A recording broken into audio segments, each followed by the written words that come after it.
போ. பல நாள் களவாணி ஒரு நாளைக்கு அகப்பட்டே ஆகணும். அகப்படுவேன். நீ இங்க வேணா தப்பிச்சிடலாம். மேல ஒரு கணக்கு பிள்ளை இருக்காரு, அவர் கணக்கு எழுதிட்டே இருக்காரு. அவர் எழுதினா எழுதிட்டு போட்டு. ஒண்ணு தெரியுமா உனக்கு? இந்த பிரபஞ்சத்தினுடைய விதி எதை விதைக்கிறோமோ அறுவடை பண்ணி ஆகணும். சரி, நல்லதை விதைச்சா நல்லதா இருக்கலாம். என்ன கொடுத்தாலும் அதுக்கு 1க்கு 3 கொடுத்துரும். இந்த மண்ணு கூட பாரு, ஒரு நெல்லு போட்டா ஒரு கொத்து நெல்லு கொடுக்குது. நீ எனக்கு சாபம் கொடுத்து சாபம் கொடுக்குறேன். இயற்கையினுடைய விதியை சொல்றீங்க. கடல்ல ஒரு பொருளை போட்டா 3 நாள்ல வெளியில வந்துடும். அது இப்ப கடலுக்குள்ள எவ்வளவு ஜாமான் கிடக்குதுன்னு தெரியுமா? கிடக்கு. பூமி மட்டும் இயற்கை வளங்கள் எல்லாம் அதுக்குள்ள இருக்கு.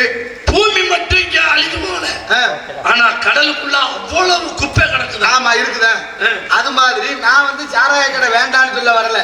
நீங்க நல்லா குடிங்க, மொத்தமா குடிங்க அப்படி சொல்லியா சொல்றேன். நீங்க மாதிரி ஒரு பாசக்காரன் எவனும் இல்ல. இப்பவும் நான் சொல்றேன், உங்க மேல எனக்கு பாசம் இருக்கு. நீங்க காலையில விடிச்சு நீங்க சட்டையை பிடிச்சு இழுத்து இழுத்து 4 அரை அரைஞ்சு நான் வாங்கி தரேன்டா வெள்ளச்சாமி, நீ சாப்பிடுறா அப்படின்னா நான் சாப்பிட மாட்டேனா? சொல்லுங்க. அது குடிப்பேன், மடக்குன்னு குடிப்பேன். அதை குடிக்கிறதுக்கு கள்ளச்சாராயம் குடிச்சா ஒரு 10 லட்சம் ரூபாய் பணமாவது கிடைக்கும். நல்ல சாராயம் தான் தயார் பண்ணிருக்கேன். போத 10 லிட்டர் கொஞ்சம் ஆல்கஹால கூட விட்டுருக்கேன். இது என்ன தப்பு? உயிரெல்லாம் உங்களுக்கு சர்வசாதாரணம் தானே. நீ சொன்னா குண்டுல அடி வர்றது, வெட்டி போடுறது சர்வசாதாரணமா போச்சு. என்னத்த விஷயம்? கொலை புலை அம்மா மது மாது எல்லாத்தையும் நீக்கணும்னு வெள்ளலாறு கூட சொன்னாரு. நீ சொல்றதுதான் சரிதான். நீங்க இந்த நாட்டுல பாரு, கீழடின்னு ஒரு ஊர் இருக்குதியா, சிவகங்கை மாவட்டம், தொல்லியல் துறை சார்பா தோண்டி எடுக்கிறாங்க. தோண்டி எடுக்கிற ஒவ்வொரு 7ஆம் கட்ட அகழ்வாய்வு இன்னைக்கு 14வது கட்ட அகழ்வாய்வு வரைக்கும் போயிருச்சு. எடுக்கிற ஒவ்வொரு பொருளும் தமிழர்கள் வாழ்ந்தார்கள் என்று பறைசாற்றுது. எப்ப 1000 2000 3000 ஆண்டுகளுக்கு முன்னே கழிவறை கட்டி வாழ்ந்த சமூகம் இந்த தமிழ் சமூகம். சிந்து சமவெளி நாகரிகம். அதை விட முந்தியதாச்சு. அப்படி பெருமைக்குரிய தமிழ் சமூகம் இன்னைக்கு நிலைமை ஒரு 100 வருஷம் 200 வருஷம் கழிச்சு தொல்லியல் துறை சார்பா தமிழ்நாட்டில் தோண்டினாங்கன்னா என்ன கிடைக்கும்? எங்க பேரை சொல்ற அளவுக்கு அந்த பொருள் கிடைக்கும். என்ன கிடைக்கும்? கண்ணாடி போத்தல் சாராய பாத்துல போட்டு எங்கனையாவது இல்லாத இடம் இருக்குன்னு சொல்லியா நீ? நான் பேச விட்டுறேன். உன் மனசாட்சியை தொட்டு சொல்லு. எங்கேயாவது பாட்டில் உடைக்காத இடம் இருக்கா? கம்மாய்க்குள்ள பாட்டில், கரையில பாட்டில், வயலுக்குள்ள பாட்டில், வரப்புல பாட்டில், வீட்டுக்குள்ள பாட்டில், வெளியில பாட்டில், கோயிலை சுத்தி பாட்டில். ஆனா திருவிழா நடந்தா திருவிழாவை பக்தியோட கொண்டாடுறீங்களா? குடிச்சு குடி கும்பாலம் தான் போடுறீங்க. சொல்லு, மரியாதையா சொல்லி சொல்லு. ஒரு விஷயம் தெரியும், நான் கேட்கறது கிடா வெட்டுற உங்களுக்கு வேண்டாங்களே. கிடா வெட்டுற பூஜாரி கூட தனியா கொடுத்து கோயிலுக்குள்ள இருக்கிற ஐயர் கூட நான் ஒண்ணு சொல்ற மாதிரி இல்லை. அப்படின்னா நான் என்ன பேசுறேன்னா, நீங்க போட்டு உடைக்கிற போத்தல்ல நாளைக்கு நீங்க மிதிக்கலாம். உங்க உறவினர்கள், சொந்த பந்த, தாய உள்ள யாரோ மிதிச்சா விளைவிடாங்க. 100 நாள் வேலைக்கு போற என் சகோதரிகள், தாய்மார்கள், எத்தனை பேருக்கு காலில் பீங்கா வெட்டி இருக்கு. எவ்வளவு பெரிய தொந்தரவு. இப்ப ஆரம்பிச்சா கூட 100 வருஷம் ஆகும் சுத்தம் பண்றதுக்கு. சரி, நான் உங்கள்ட்ட கேட்கிறேன், நான் யார் பாட்டுல நீங்க உடைக்கிறீங்கன்னு நீங்கள்ட்ட கேளியா? எதுக்கு உடைக்கிறீங்க? இனிமேல் இந்த இளவுல நம்ம குளிக்கவே கூடாது. ரோசத்தோட இதோட வேண்டாம் அப்படின்னு நாங்க உடைக்கிறோம். சரி, கண்ணு ஆண்டவன் கொடுத்திருக்கேன்ல, ஏன் நீ பார்த்து அதுல நடக்காம ஒதுங்கி நடக்க முடியாது? தப்பு எங்க மேல இல்லப்பா. நாங்க இனிமேல் பட்டு இந்த இளவே வேணான்ட்டு தான் உடைக்கிறான். உடைக்கிறதுல நீ ஏன் போய் காலை வைக்கிறாள்? ஏன் குத்துது? நம்ம பழக்கமே அதானே. முள்ளு மேல காலை வச்சுட்டு முள்ளு குத்திருச்சோம். ஆமா, பழி அது மேலதான் தூக்கி போடுவோம். காதுல செவிட்டு மிஷின் வச்சுக்கோ. மிஷின் ஒண்ணு மாட்டிட்டு செவிட்டு மிஷின்.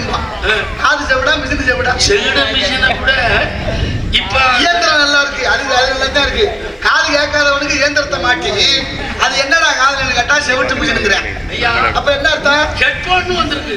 அது இப்ப அது எதுக்கு உதவு தெரியுமா? அதிகமா கள்ளக்காதலுக்கு தான் நிறைய உதவுது. உதட்டுல வச்சுக்கிறாங்க. உதட்டு நாளைக்கு நான் வந்துடுறேன். சரி, உன் புருஷன் எங்க இருக்கேன்? ஒன்றும் பிரச்சனை என்னன்னா, அறியாத மக்கள் பல பேர் அரியாசனத்துல இருப்பதற்கு காரணம் அரியாசனங்களால. புரியுதா உங்களுக்கு? எப்ப நான்லாம் சத்தியமா 1500 ரூபாய் காசு வாங்கிட்டு தான் போட்டேன். எவ்வளவு பெரிய பெருமை, நியாயம் தானே. நம்ம நடிகர் சங்க தேர்தல் வருது இல்ல, சென்னை நடிகர் சங்க தேர்தல், ஓட்டு போட்டுருக்கீங்களா?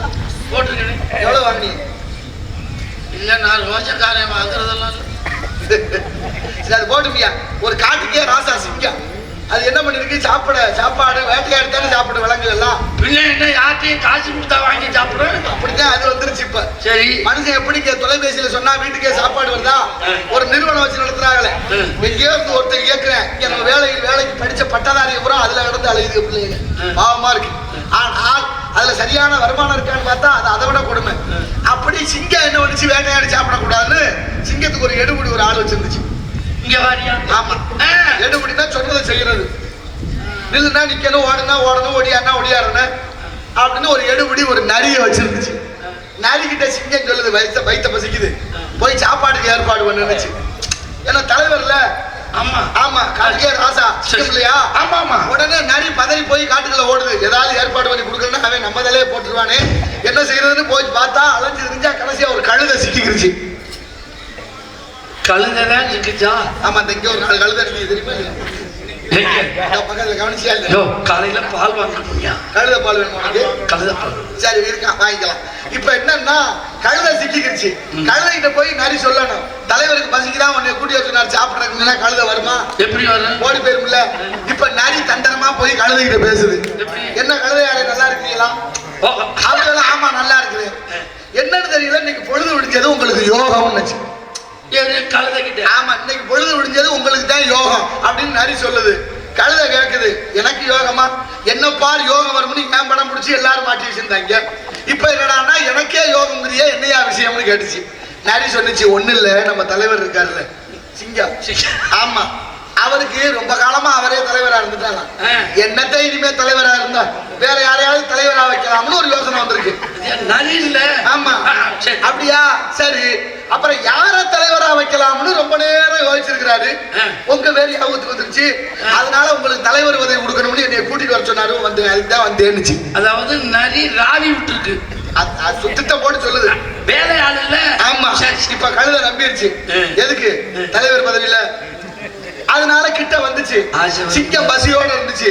கழுதையை எட்டி பிடிக்கலாம்னு பாஞ்சிச்சு. கழுதை தப்பிச்சோட இருந்துச்சு. காது ரெண்டா திகழ்ச்சி. கழுதை காது இல்லாம ஓடுது. பின்னாலே நரி ஓடி போய் என்ன கழுதையார பொசுக்குன்னு ஓடி என்ன ஏதுன்னு கேட்காம, அட பாப்பா நீ என்ன பதவி கொடுப்பேன்னா அவன் காதை பிடிச்சாக்குறேன். நான் வெள்ளையடிச்சு இல்லப்பா, ஏன் காதை அத்தார் தெரியுமா? நீ தலைவர் ஆயிடுச்சுன்னா உன் தலையில மகுடம் கிரீடம் வைப்பாங்க. அந்த கிரீடம் வைக்கும் போது காது காதை எடுத்துட்டா கிரீடம் சரியா வைக்கலாம். அதுக்காகத்தான் காதை அத்தாருன்னு சொல்ல. கழுதை நம்பிருச்சு. ஏன்? தலைவர் பதவியில நம்பித்தான் கிடைக்குமா பதவி? நம்பித்தானே 77 ஆண்டு காலமா கிட்டம் சொல்றியா? சரி, அவங்க இருந்தாச்சு. இப்ப பாரு, பின்னாலே கழுதையை கூட்டிட்டு வருது. இப்ப சிங்கம் 2வது முறையா பிடிக்கலாம்னு கழுதையை தாவிச்சுல. கழுதை மேல கழுதை மறுதரமும் ஓட ஆரம்பிச்சு வாழை அத்துக்கிருச்சு. இப்ப கழுதை போச்சா? கழுதை வாழ் இல்லாம போகுது. பின்னாலே நரி ஓடி போய் என்ன சொல்லி பேச்சு கேட்காத கழுதை பொசுக்கு பொசுக்குன்னு ஓடியாரே, ஓட கூட நாடு கிடந்து ஓடி தெரியுது அப்படின்னு. ஆனா என்னப்பா நீ அவன் பதவி கொடுப்பான்னா காதை பிடிச்சாக்குறேன், அப்புறம் வாழை பிடிச்சாக்குறேன், இருக்கிறது உயிர் ஒண்ணுதான், அதையும் விட சொல்றியான்னுச்சு. வா, தலையில காதை எடுத்தது இருக்குன்னு சொன்னா அது மாதிரி வாழையா எடுத்தாரு. நீ தலைவர் ஆயிட்டேன்னா உன்னை சும்மா இடத்துல உட்கார வைப்பாங்க. உட்காரும் பொழுது வாழை இடிக்கும்ல, வாழை இருந்தா இடைஞ்சலா இருக்கு. அதனாலதான் வாழை எடுத்தாருன்னு சொல்ல. கழுதை நம்பிருச்சு. ஏன்? தலைவர் பதவி. இப்ப 2 தடவை தப்பிச்சு போன கழுதைய 3வது தடவை விட்டுருமா சிங்கம்? ஒரே அடி கழுதை செத்தே போச்சு. இப்ப நரிக்கு உத்தரவு ஓடுது, சிங்கம் தூக்கிட்டு போ, தோலை உரிச்சு சுத்தம் பண்ணி எல்லாத்தையும் தனித்தனியா கொண்டு வந்துச்சு. இப்ப நரி என்ன பண்ணிச்சு, கழுதை தூக்கிட்டு போய் உரிச்சு எல்லாத்தையும் எடுத்து வச்சுட்டு கழுதைக்கு இருந்த மூளை எல்லாத்தையும் நரி தின்னுட்டு பாக்கி எல்லாத்தையும் கொண்டு வந்து சிங்கத்துக்கிட்ட வச்சுச்சு. சிங்கம் பாக்குது, ஈரல், தாம்பரங்க, குடல், தலை, நாக்கு, எங்கடா மூளையை காணு அப்படின்னுச்சு. சிங்கம் பதறி போய் நரி நக்கலா சிரிச்சிச்சு. ஏன்டா சிரிக்கிறாயினுச்சு தலைவர் சிங்கம். இப்ப நரி சொல்லுது, என்ன தலைவரே, மூளை இருந்திருந்தா கழுதை 3 தடவை என் பேச்சை கேட்டு வந்து சாகுமானுச்சு. மூளை இருந்திருந்தா கழுதை 3 தடவை என் பேச்சை கேட்டு வாங்கிட்ட வந்து சாகுது. அந்த கழுதைக்கு போய் மூளை இருக்கான்னு கேட்கறீங்களே நிச்சு நரி. ஆனா சிங்கம் நம்பிருச்சு. ஆனா உண்மையிலே கழுதைக்கு மூளை இருந்துச்சு, சின்னது நரி. ஆனா அது தப்பிச்சுக்கிற பழிய போட்டுச்சு பாருங்க, கழுதைக்கு மூளையே இல்லைன்றுச்சு. சிங்கமும் நம்பிருச்சு. இப்ப என்னன்னா 77 ஆண்டு காலமா நம்மளை எல்லாம் மூளை இல்லாத கழுதையாக்கி நமக்குள்ளே சில நடிகர் நம்ம மூளையை திங்கிறாங்க, பல பேரை பணக்காரனாக்க. கிணத்துக்கு பெரிய எடுத்து புல்லா 1/2 மணி கோழி முட்டை அம்மிக்கல்ல உடைக்க. இதையும் சொல்லிக்கிறிய. இதுல நரி தாங்க பெரிய. இதுல யாரு மூளை இல்லாத கழுதை? நீங்க மூளையோட தெரியுது. சரி இருக்கட்டும். ஆமா, சிரித்து வாழ வேண்டும், பிறர் சிரிக்க வாழக்கூடாது. இல்ல, நான் ஏன் சிரிக்கிறேன் அப்படின்னா,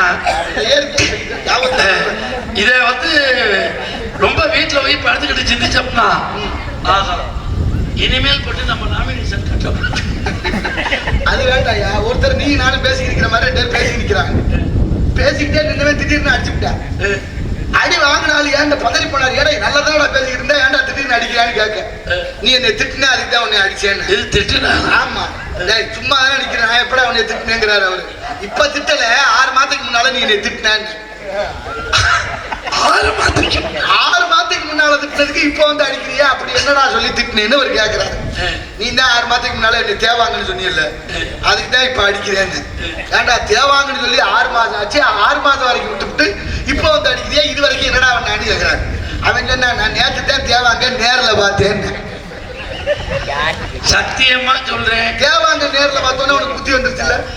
6 மாதத்துக்கு முன்னால தேவாங்கன்னு சொன்னது தெரியாம இருந்துட்டு தேவாங்க பார்த்தோன்னே புத்தி வந்தது மாதிரி 5 வருஷத்துக்கு ஒரு தடவை நமக்கு ஏமாற்றம் வருது இல்ல. நாங்களும் புத்தி வரலையே. இல்ல நாங்களும் திருந்தோம்னு நினைச்சாலும் ஓ மாதிரி அது வந்தா ஒரு மயிறு வேணாட்டு திருந்தவே. தேவைப்படுவது எதுவோ தேவைக்கு மேல் உள்ளதெல்லாம் தெய்வத்திற்கேன்னு பாடுனாங்க. உங்களை கண்டதுல எனக்கு ரொம்ப தேவைக்கு மேல் உள்ளதெல்லாம் தெய்வத்திற்கு, நமக்கு போதும் ஐயா, மத்தவங்களுக்கு செய்வோம். ஏழை எளிய மக்கள் இல்லாம நல்லா நீங்க சொல்றதெல்லாம் நன்மைக்கு தான் சொல்றீங்க.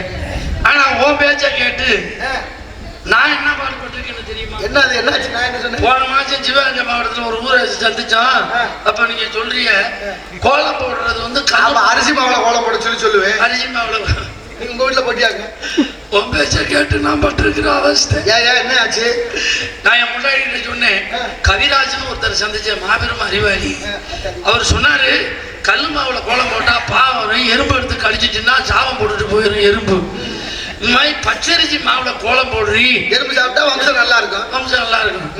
சரிட்டு 1 கிலோ மாவை வாங்கி கொண்டு போய் கொடுத்துட்டேன். பச்சரிசி மாவு. சரி, கோலம் எல்லாம் போட்டா உன் பேச்ச கேட்டு 2 மாசம் பாச வழியா என்னால நடக்க முடியல. ஏன், என்னாச்சு? நெருப்பரும்பு வரத்தானே செய்ய. அதுக்காக அவசர கோலம்னு அள்ளி தெளிச்சது மாதிரி அம்மள மாவியமா ஒரே நேரத்தில் போடணும், கோலம் போடணும்யா. அரிசி மாவுல கோலம் போட்டு எறும்பு சாப்பிட்டா சின்ன உயிர், எறும்புக்கு கண்ணு கிடையாது. சொல்லுவாங்க எறும்பு சாப்பிட்டா கண்ணு தெரியும்னு. எறும்பை சாப்பிட்டா கண்ணு தெரியாது. எறும்புக்கு உணவு கொடுத்தா நமக்கு கண்ணு ஒளி நல்லா பிள்ளைல. அதான் கண்ணில் சிறந்த உறுப்பில்லை என்று நான்மணி கடிகை சொல்லுது. அதுதானே பிறந்ததுல இருந்து சுவாமிகள் சொல்றார், அருணகிரிநாதர் சொல்றார், அது போல காஞ்சி பெரியவர் சொல்றார், நல்லவர்கள் நிம்மதியா வாழணும்னா மிக மிக நல்லவர்களாக இருப்பதாபத்து நான் மேல்நாட்டறிஞர். அது போல அரிசி மாவுல கோலம் போட்டு எறும்புக்கு உணவு கொடுக்கணும் ஐயா. எங்கடாவது போவையில வரையில எலும்பு குத்துருந்தா நொய்யில் பிளவள வேணும்னு அருணகிரியார் கூட திருப்புகள்ல பாடுறேன். நான் உங்கள்கிட்ட சொன்னேன்ல, திருடனே இந்த உலகத்துல நல்லவன் அப்படின்னு. ஆமா, அப்ப இந்த திருடன் நினைப்பானா, ஆண்டவா இறைவா எல்லாத்தையும் இந்த உலகத்துல பணக்காரனா ஆக்கிடுறான், அப்பதான்டா நான் திருடுறதுக்கு சௌகரியமா இருக்கேன். இல்ல அவனும் சேர்ந்து பணக்காரன் ஆயிட்டானா திருட மாட்டான்ல. ஆமா, நாட்டுல எல்லாரும் நல்லா இருந்துட்டா எதுக்கு இந்த கொலை? அதுதான் பகுத்துண்டு பள்ளியில் தொகுத்து பள்ளிக்கூடத்துல படிக்கும் போது சாப்பிடும் போது அந்த வீட்டுல திருக்குறள், பகுத்துண்டு பல்லுயிர் ஓம்புதல் பல்லுயிர் ஓம்புதல் நூலர் தொகுத்தவற்றுள் எல்லாம் தலைன்னு திருக்குறள். இன்னைக்கெல்லாம் அது இல்ல பத்தியா? என்னது சொல்ற ஞாபகம் வச்சிருக்கீங்க? அப்பெல்லாம் வாத்தியாருக்கு ரொம்ப மதிப்பு கொடுத்தாங்க. இப்பெல்லாம் வாத்தியாருக்கு யாரும் மதிப்பு கொடுக்கல. வாத்தியார் அப்படித்தான் கோயில்ல போய் காலையில வெளில பள்ளிக்கூடத்துக்கு போறது ரொம்ப நேரமா ஜாமீன் போடுவாராம். சாயந்தரம் வந்து தேங்காய் உடைப்பாராம். பெரிய பக்திமானா இருப்பாரு. ஆமா, ரொம்ப பக்தியா இருப்பாரு. தொடர்ச்சியா பாத்துட்டு இருந்து ஒருத்தர் கேட்கிறாரு, நீ காலையில சாமி கும்பிட்டு போறியே சரி, அப்புறம் சாயந்தரம் வந்து தேங்காய் உடைக்கிறீங்களா ஏன்னு கேட்டிருக்காரு. போற போது இந்த பயல்கிட்ட மாட்டிக்கிட்டு அவசப்படக்கூடாதுன்னு நான் வீட்டுக்கு சாமி கும்பிட்டு போறேன். கடைசியா தப்பிச்சு வந்தோடனே கடவுளுக்கு நன்றி செலுத்தும் வகையில தேங்காய் உடைக்கிறேன். ஏன்னா இப்ப நின்றுகிட்டு படிக்கலாம், உட்கார்ந்துட்டு படிக்கலாம், படுத்துக்கிட்டு படிக்கலாம், படிக்காம இருக்கலாம், வாத்தியார தூக்கி போட்டு மிதிக்கலாம். அப்படி வந்துருச்சு இல்ல நிலைமை. இங்க ரெண்டுமே தப்பாத்தான் இருக்கு ஐயா. நாங்க பண்ற ஸ்டைல் எல்லாம் வாத்தியார்கள் கண்டிக்கிறாங்க ஐயா. நாங்கெல்லாம் அப்படி அணில் மாதிரி முடி வெட்டிக்கிறோம், அணில் மாதிரி முடி வெட்டிக்கிறோம். பார்த்தா கொண்டலத்தாங்குருவி மாதிரி வெட்டிக்கிறோம், கரிச்சாங்குருவி மாதிரி வெட்டிக்கிறோம். இதெல்லாம் போய் வாத்தியார் எங்களை பார்த்து கடுப்படிக்கிறாரியா. அப்ப வாத்தியாரை திட்டாம என்ன பண்ணுவோம்? நல்ல செய்யுங்கப்பா, நல்லதே செய்யுங்க, நல்லதே நடக்கும். ஆனா அந்த கலியுகம் எப்படி இருக்குங்கிறதுக்கு காரணம் உதாரணமாக மகாபாரதத்துல துபாவர யுகம் முடியும் போதே மகாபாரத கதையின்படி தர்மர் 3 கேள்விகளுக்கு பதில் சொல்லி வச்சுட்டாரு. அதெல்லாம் அப்புறம் சிந்திப்போம். இருக்கட்டும். ஆமா, நீங்க சரி காவல் பண்ணிக்கிட்டு இருக்கேன். நீங்க சத்தம் கேடுச்சு. வள்ளி வள்ளி இன்னொன்னு கொல்லி. அது யாரு கொல்லி? அது என்னுடைய கிடிகிட்டி. வள்ளியை பார்க்கணும். அதுக்கு முன்னாடி என்னுடைய கிடிகிட்டியை பாருங்க. அதையே நான் பார்க்கணும். ஒரு ஆசீர்வாதம் தான். வீட்டுல எல்லாரும் இருக்கீங்க, அப்படி எல்லாரும் பல்ல கடிச்சுக்கிட்டு சொல்றீங்க. நல்லதையா பேசுறேன், நல்ல மனசோட பேசுறேன். எண்ணுவதெல்லாம் உயர்வாக எண்ணினார், நடப்பதெல்லாம் உயர்வாக நடக்கும். நல்ல சிந்தனையே நல்ல எண்ணம் இருக்கணும். முதல்ல இருக்கணும் இல்லையா? இருக்கணும். பாரு, ஆடு மாடு கோழி இந்த விலங்கு எல்லாம் நடக்கிற பாதையில புல்லு முளைக்குது. முளைக்குதா இல்லையா? ஆடு மாடு கோழி இதெல்லாம் நடக்கிற பாதையில புல்லு முளைக்குது. நீங்க நடக்கிற பாதையில புல்லு முளைக்குதா? எல்லாம் புல்லாவே முளைச்சுக்கிட்டு தான் இருக்கு. விடியா ஏன்னா விஷ ஜென்மம் ஊத்தை ஜனம் பண்ணி உப்பிருந்த பாண்ட பண்ணி மாற்றி பிறகு நீ முதல்ல வாய போத்து. என் வாய மூடலைத்தான் இந்த உள்ள பேர் இப்ப கூப்பிடுறேன். அரே சிட்டு ஏய் வாடி விஜயா, ஏய் வாடி வெளியில. ஏய் நான் பப்புன்னு சொல்றேன் வாடின்னு நீ ஏன் நான் சொல்றேன் அந்த பிள்ளை சொல்லல நீ வேலையை பாரியா. உனக்கே கூப்பிடுறது, உனக்கே கூப்பிடுறது. நான் வாடிக்கிறேன், நீ எதுக்கே வாடிக்கிறா? அந்த பிள்ளை அந்த பிள்ளை கோபப்பட்டுச்சா? உனக்கு என்ன ஆப்பு கொண்டாட்டியாவ மரியாதையை போட்டீங்க. அது ஆப்பு போட்டு தண்ணி கண்ணி போட்டிருந்தேன், நான் பெண்ணி எடுத்து முடிய முடியாது. எங்க தண்ணி போட்டு சுத்தமா ஒரு நாளாச்சுங்க.